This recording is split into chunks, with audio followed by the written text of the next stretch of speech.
Something powerful is about to happen right here on this set.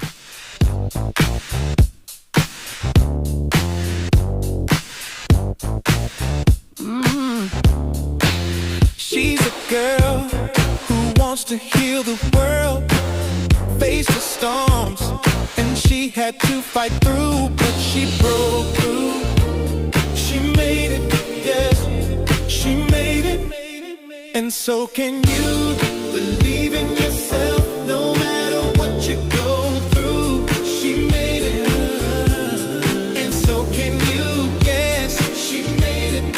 Welcome to the Goldie Drake Show. Hello, and welcome to the Goldie Drake Show, a space where real healing, real stories, and empowerment come to life. Today, we have a special guest. Her name is Bree. At a very young age, Bree found out that she was diagnosed with something that was life changing. And her hopes today in coming here to share her story is to reach out to people that share the same diagnosis.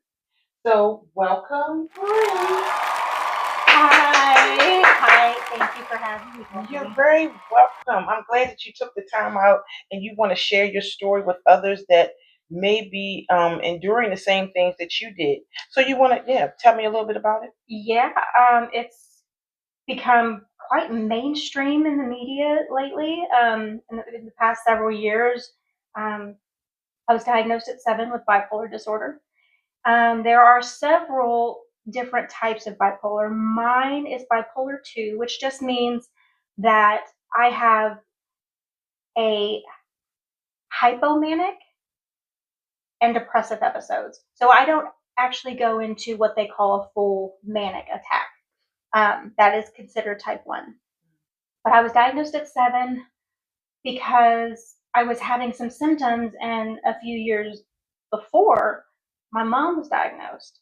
And so that's what put it on the family's radar and looking at symptoms. And I actually was one of the few kids in like what I would consider a wave, like the first wave of kids that started to get diagnosed with bipolar, because most people and most psychologists and psychiatrists believed that it couldn't manifest in children. It could manifest probably at the earliest at like 15 when the hormones start to kick in.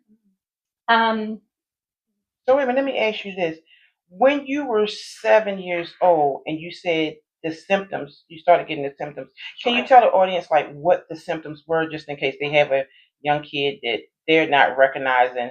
Sure. And I just want to preface this. I am not a doctor. This is just from my experience. So Mhm. please, take it with a grain of salt. Please, if you need to see a professional, see a professional. Okay. Going into that. Mhm. Um, I was just a very depressed child. I was everything, uh, literally, I wrote a book called The Gray World. And the reason I titled it that is because literally the entire world had a gray tone to it. I was just very depressed. Everything had like a rainy cloud over it. It was so strange. And I just remember having this very, very vivid dream, just these vivid thoughts. And I'm not going to say that it was hallucinations because I wasn't physically seeing it, but it scared me that, my thoughts had gone so dark and towards death and all of this. And, since my mom had just been diagnosed, she was like, okay, this is not normal for a child. Now that I know, I kind of went through the same thing and how I felt when I was a kid. And now I know that's not right. So let's go see what's going on with you. Some of us grew up surviving, silenced, overlooked, forced to be strong too soon. We learned how to keep going, even when love felt unsafe. These hoodies aren't just clothing, they're reminders that you are still standing, that your story matters, where you're healing. MSLI merch.com. One of the few ways that it can start to manifest as or in children is it can look like ADHD. And that's why when I was 18, I was like 7 years old is a really young age to be diagnosed. Are we 100% sure that's accurate? So at 18, I got retested, and it came out that I was bipolar. Right, but like earlier when we talked, you said that they put you on medication when you were 7. I was hospitalized when I was 7. I was put in. I went to Cook's Children's in Fort Worth. To this day, I can't step into that hospital without thinking, without remembering. Don't get me wrong; it's a great, great hospital. But just my experience being there and having to deal with this and being in a ward with a bunch of other kids my age that were going through similar mental health issues, and some of them quite more drastic than mine, was intimidating. It was scary for a kid. First time I wasn't going home.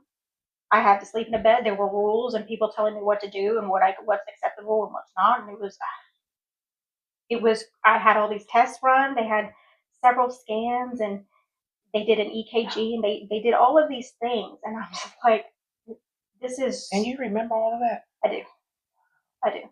And my parents came to see me every day during visitation hours, but I was there for about 2 weeks. And it was just very, very, I felt so out of place. But yeah, they put me on medication. They put me on, Seroquel was one of them. And then I believe it was Risperdal. To this day, the only thing that I take is Effexor. Mm-hmm. But throughout growing up and going home and just similar with most people when they first get diagnosed, you're kind of trial and erroring what medications are going to work for you, because one medication you might get side effects that somebody else wouldn't, and so you got to find the right mix and the right dosage that works for you. And so when I was a teenager, well, when they first put me on medication, I started gaining a lot of weight. When I became a teenager, of course, I grew up with the 90s and 2000s where, if your hip bones weren't showing, you were considered fat. And that really affected me. I had probably some sort of body dysmorphia, but I was like, okay, I'm 15. This Seroquel, I know, is what's making me put on more weight than I should.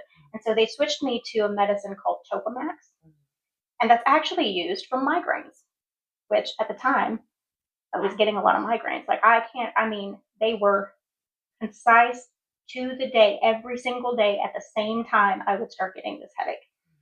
Between the ages of 7 and 15, or your teenage years, what was your relationship like with other children, especially when you were 7 years old?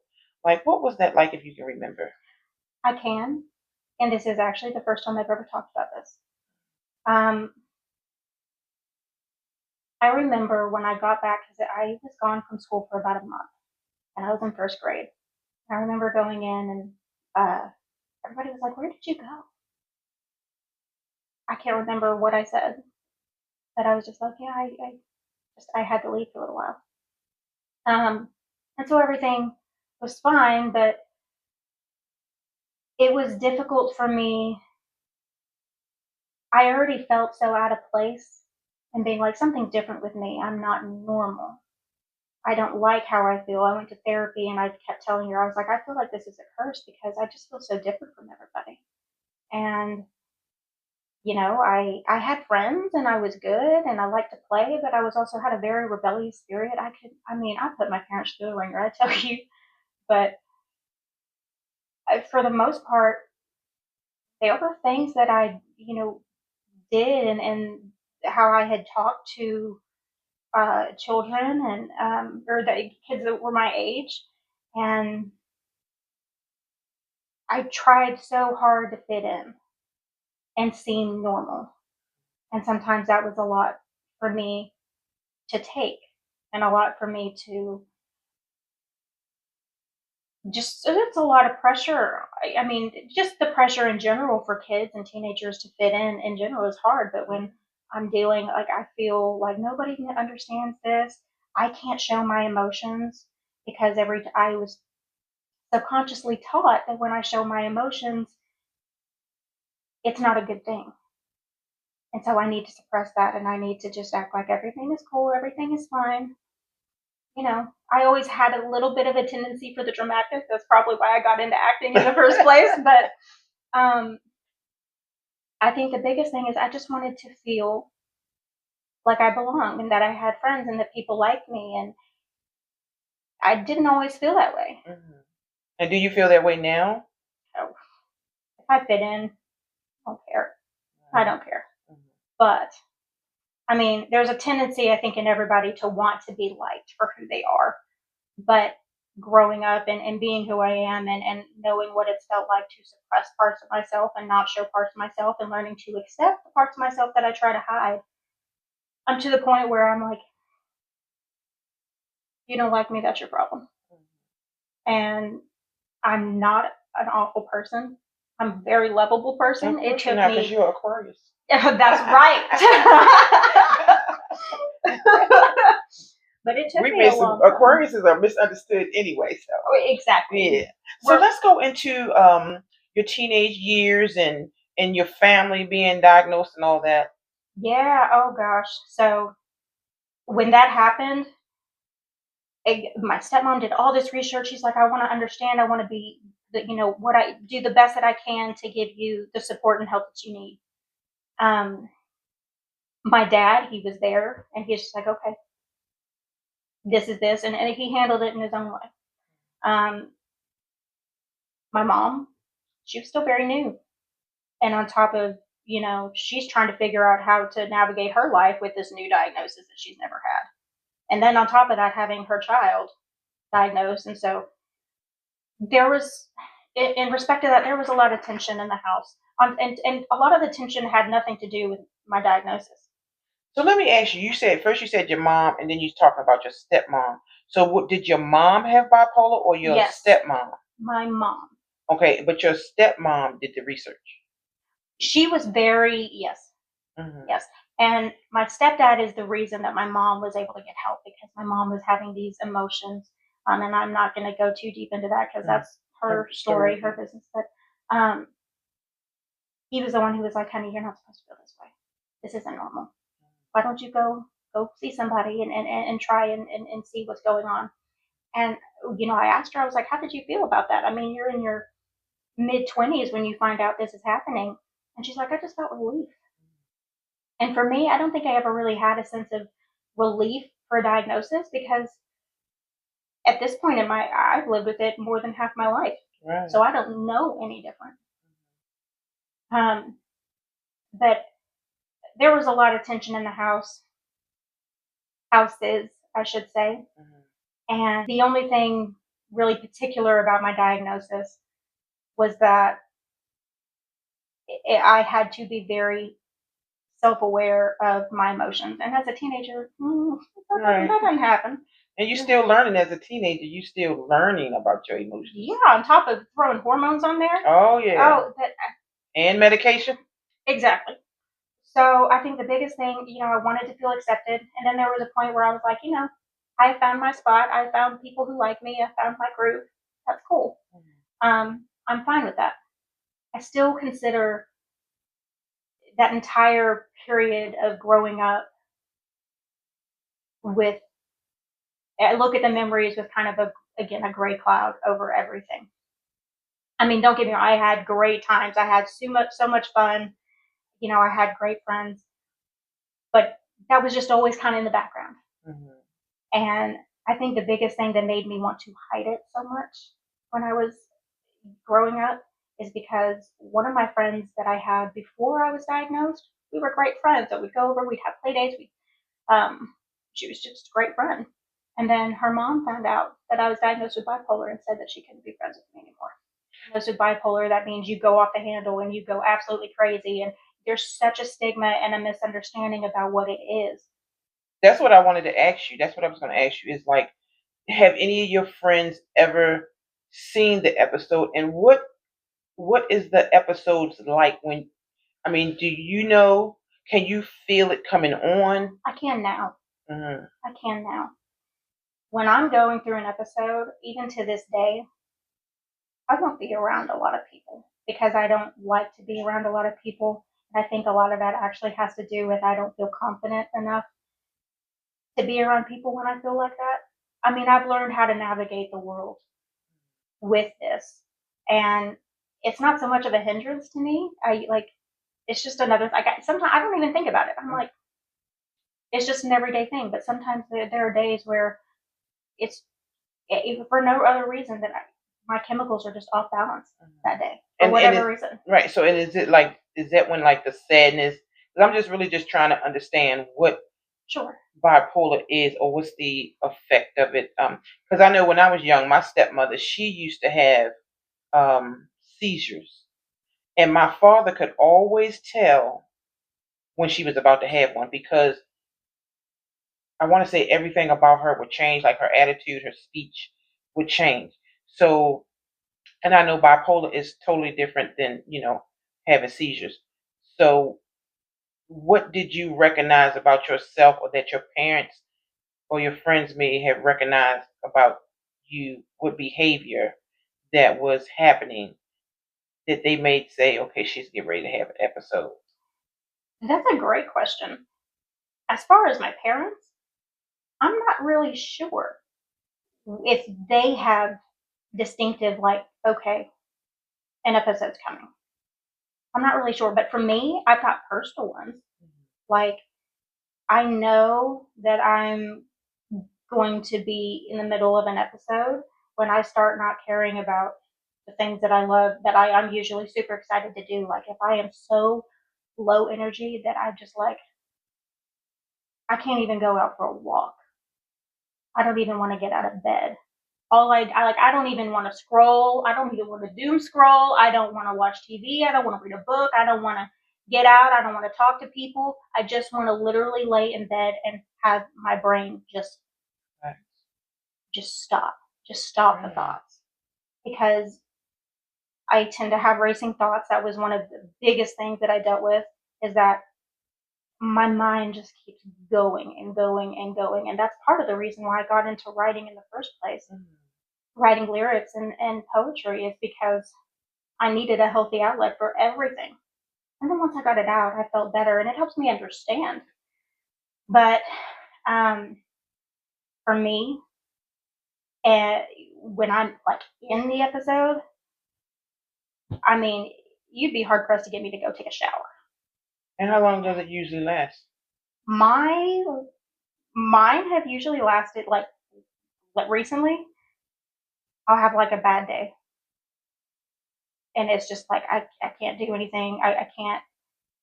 My thoughts, I cannot pull myself out of this, no matter how much I try, no matter how much positive thinking I do. Today just feels like shit.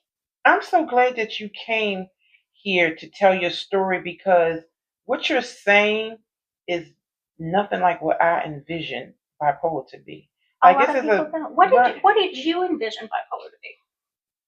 I guess I envisioned it to be kind of like schizophrenic, like 1 minute you're one way and the next minute you're a total different person. That is very much. I actually know somebody who's schizophrenic. Completely different things.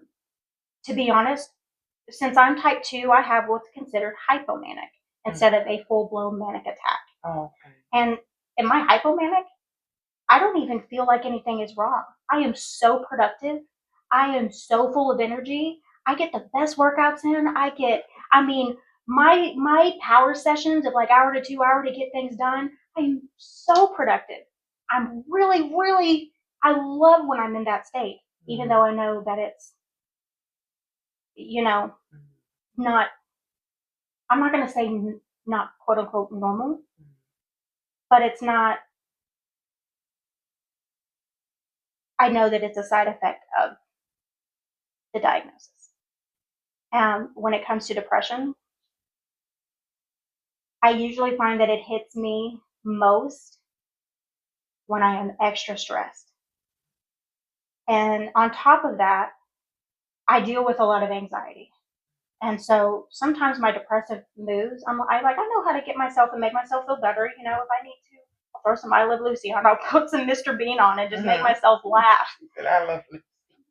I do. I love And Lucy. girl, I love the Beaver. Well, Leave It to Beaver. I watch Leave It to Beaver every day.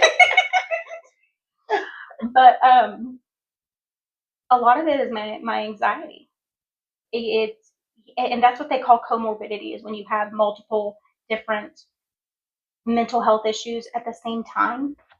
Um, so my anxiety gets really high, and so that's actually, I feel like I deal with my anxiety more than I do depressive or manic episodes, which is odd. But I have also I have a routine that works for me. I work out mostly because I get the endorphins, and then again, I love it because I like to push myself. I enjoy it. I like to, I do it to be You look healthy. very fit. Yeah. You're welcome. But I do it also because I know it's good for me. It's created a routine. It'll put the endorphins, start the endorphin flow, and I can set myself up to have a good rest of the day when I do. And so I have medicine. I take it in the morning, and I just kind of keep a routine. And then and that's good for me. And I was taught at a young age that having a routine is helpful, not only for medicine, so that I remember to take my medicine, because a lot of people, when they first get diagnosed, the reason they, have multiple episodes, or their behavior is erratic, is because they're not being consistent with their medication, or they're trying to find the right medication combo for them. Like, there are several other people in my family that have been diagnosed with bipolar, and I see them struggle. And not to say that I don't struggle, because I do. I think I'm just more equipped to deal with it because I've dealt with it for so long. And through those years where you build those habits, at a young age, that's when I was dealing with that. Has there ever been a time that you forgot to take your medicine? And like, when you forget, how does it affect you? So I have been on Effexor for at least 20 years, at least. If I miss a day, I feel it immediately. I get a horrible migraine. I have withdrawal symptoms within the first 5 to 6 hours. And sweats. I can feel the anxiety and the racing thoughts. I am very diligent about making sure I take my medicine, because I can feel that something's off if I don't have it. And so, do you date, or are you married? Sometimes all we need is a reminder of your strength, your worth, your power. At mslimerch.com, every t-shirt, every hoodie, every sweatshirt carries a message designed to lift you up, to push you forward, to help you walk in confidence and self-love. These aren't just clothes, they're affirmations, they're energy. Visit mslimerch.com and wear what inspires you. I'm not married. I'm not on any dating apps. I'll say it. If I'm gonna date, it's through people I meet organically. That's how I prefer. And since this is all about healing and everything, I'll tell you a story that some people may relate to. I was 21, I believe. It was 2015. It was the Monday before Thanksgiving in 2015. I remember the exact day.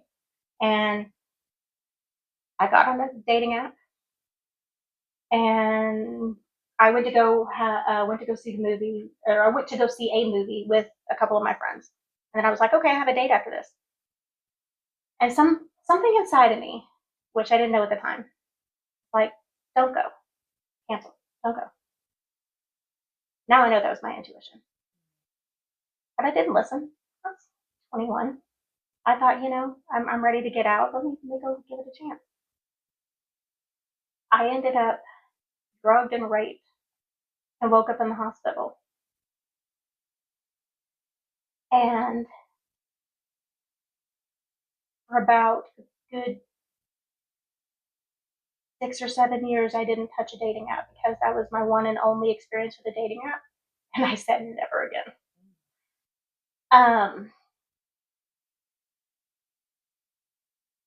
And then later down the line, I was like, okay, I'm going to get on a dating app just to get over my fear.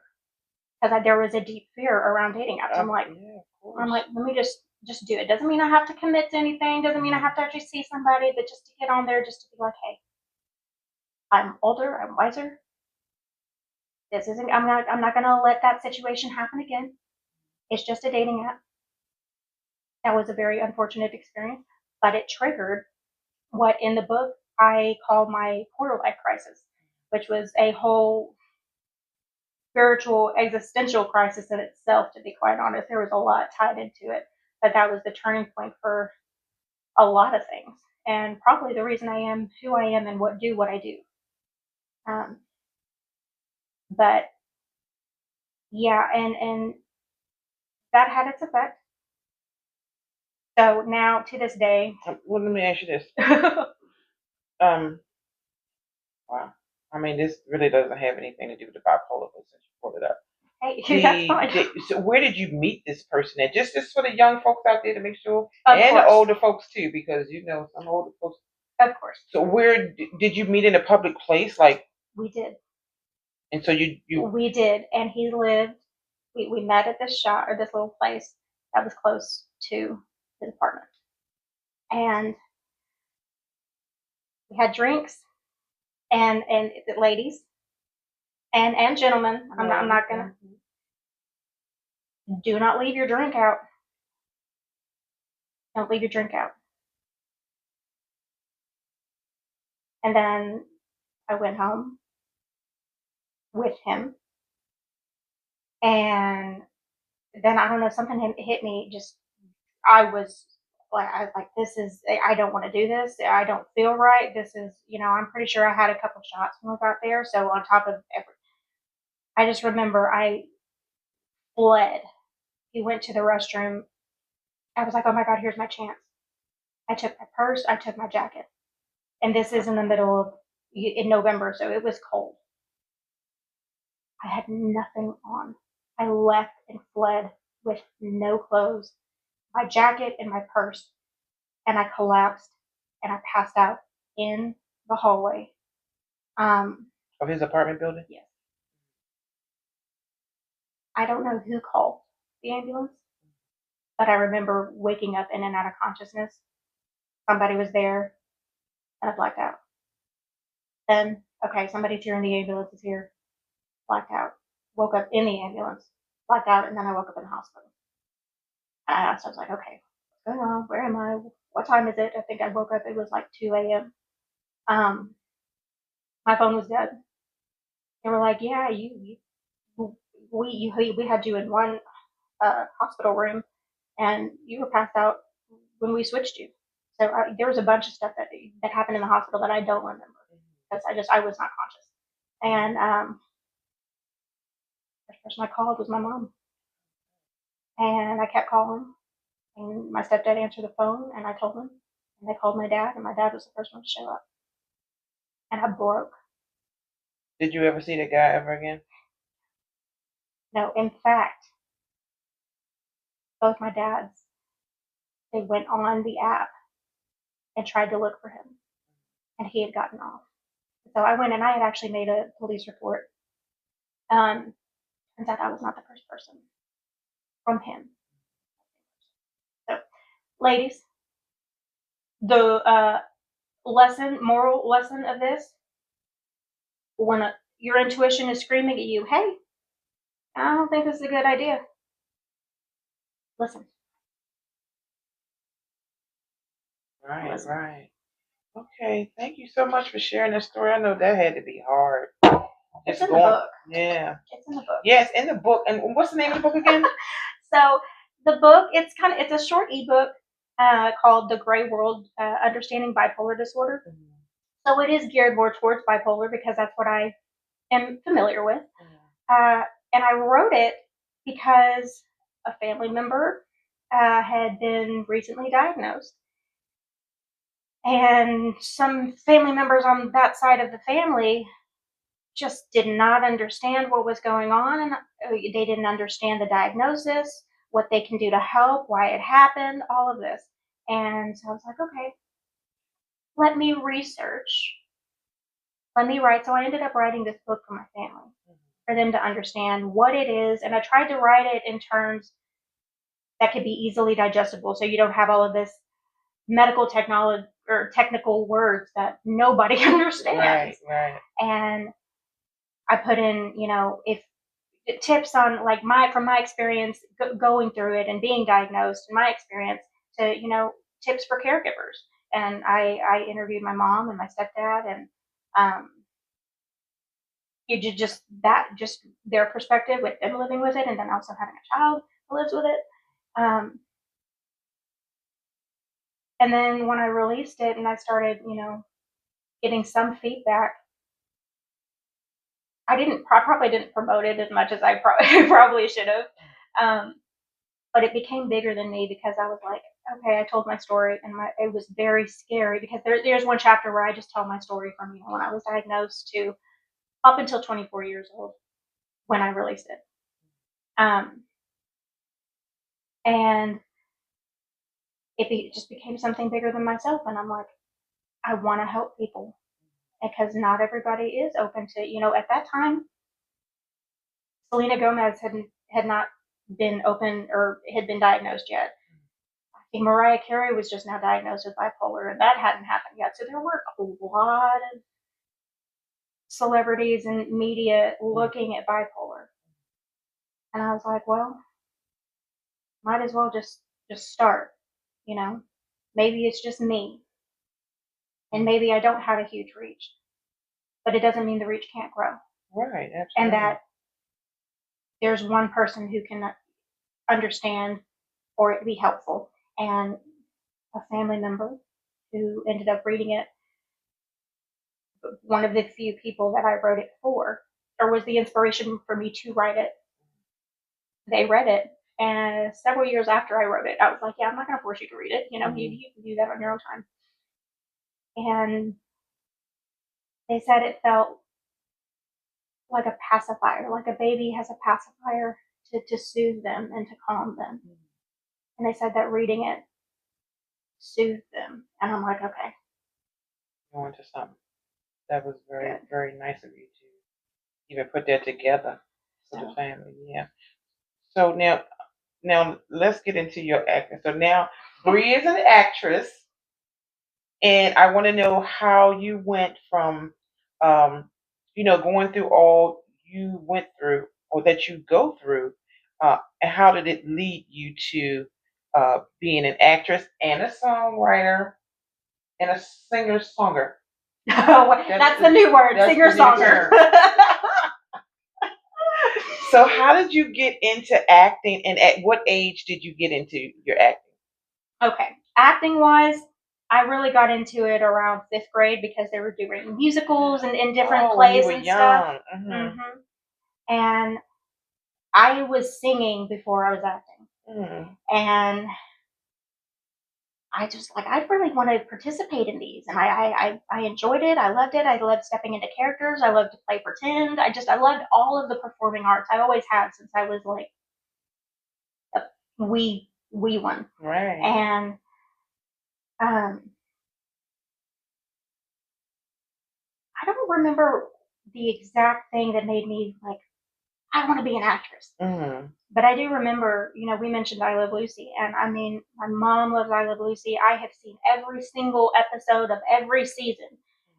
I love that show. It makes me laugh, and I just loved Lucille Ball and her fearlessness and her physical acting and her comedy. And I thought, this makes me feel good. I want to be able to give that to people. So on top of my singing, I was like, man, maybe I can be one of those people who does both. So I did that, and I started doing those plays. And I remember I did a little bit of acting outside of school. I was in a Fort Worth. It was called Kids Who Care, and I was in their resident company for a year, and I did that. And I just through high school, I kind of maintained just doing things through school. And so, what did you do now for your acting? Right. Well, I went to school, when I went to college, I went for music performance. I went for a year at Tarleton State, and then we did a musical there, and I realized I can't give up acting. I love acting, but they didn't have a musical theater program. I wanted to do both. So I went and I looked, and I found Katy Conservatory. So I was like, you know what? During the summer, I'll go and audition. And I got in. And Did I tell you that I went to Katy? yes, you did. Yes. And bless so you. I took their musical theater program, and I got my Associates of Applied Arts there. And to this day, the techniques and the training and the books that they gave me, I still use them to this day. Now, acting specifically, I took about a hiatus from 2018 to about 2021 for the dumbest reason. My ex, he loved that I was a singer. He did not like that I was an actress. And he had this stereotype of what an actress is, of how, oh, they're dishonest, they cheat, they do all of this stuff. He was very negative. And I thought, you know what? There was somebody who told me I needed to choose one or the other, acting or singing. Well, he likes to do singing and he's an artist too. Well, maybe I'll just focus on that. When I got out of that relationship and I moved into my own place in 2021 after the pandemic, I said, forget that. I can do both. I can be a J-Lo who can sing and act and dance and run her own damn company. I can do what I want to. And I will never be with somebody again who tries to get me to stop doing something I love to do just because they have a predetermined notion of what that would consist of. Insecurity. Exactly. And so I started and I auditioned and I got this small role in a short film called Twisted Note.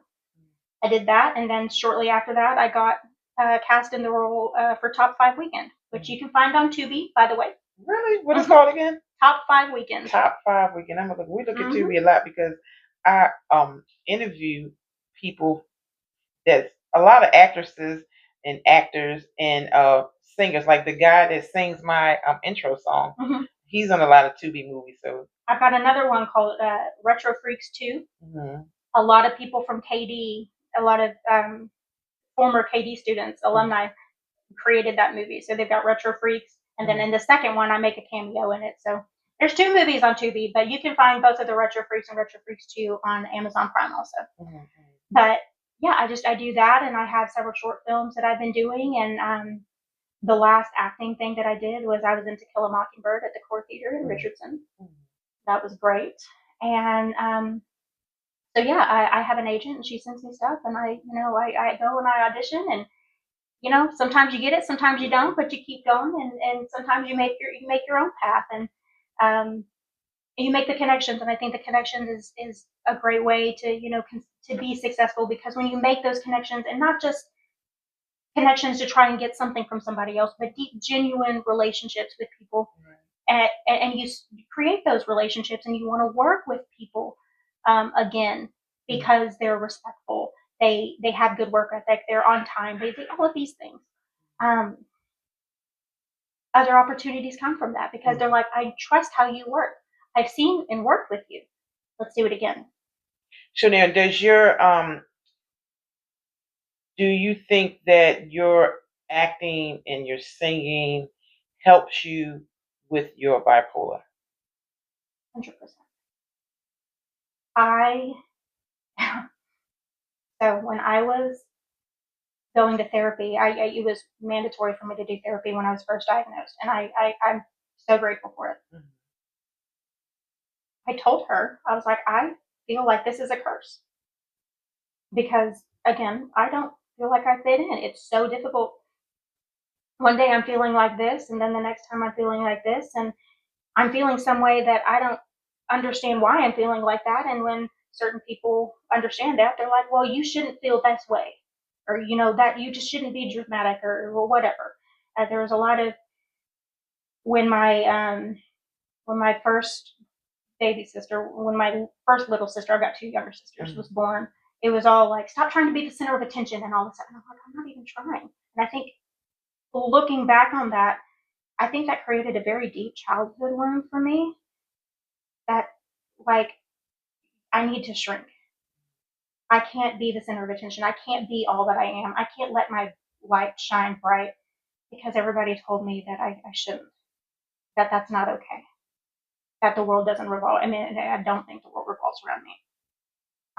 And I think that's why currently with acting and everything, I kind of have a little bit of people pleasing tendencies and a little bit of anxiety around, like, oh gosh, I'm letting all of this show. Like, I know I'm good at this, but I'm letting this happen, and this is, are they going to judge me because people are going to think that I just want to be the center of attention, or I'm not as good as I seem, so why are you doing this? So, but to go back, it's helpful because if I'm in a character that I need to look at certain emotions and dig deep into certain emotions, sometimes it's cathartic for me to release those emotions through my character. And then by nature of playing that character, I have released it in myself. And I'm like, cool. But music, I always tell everyone, if you want to know me the most honest, the most deeply, like, human to human, soul to soul, listen to my music. Not all of it is deep. Some of it is, just fun and electro. It makes you want to dance. Well, where can But we there, listen to your music? whatever platform you listen to music on. I just released a album in October last year called Truth Is, and I've had multiple singles, and I had an EP that I released in 2022 that is about the last relationship that I was in, and it helps me to release those emotions, to make sense of what I'm feeling, because sometimes my brain is just pulled in so many different directions, and I feel so many things that I can't pinpoint what it is. And so by writing it, I get it out of my system, I get it out of my brain onto physical paper or my notes pad on my phone, and I'm able to release it that way. And it started out that way, and a lot of the times it still is that way. But then sometimes I've gotten to where I like to write, and I just have inspiration. I pull it from anything. Sometimes I'll hear a phrase, and I'm like, man, that is a great song title. I'm going to write that down, and then we'll look at it later. And so once you write it, how do you compose it? And you go in a studio and you. I have a home setup. So I have a home setup where I record everything now. That wasn't always the case. So I had a friend who has a studio of his own, so I would go and I would record with him. There were several ways and several people that I would consider recording with.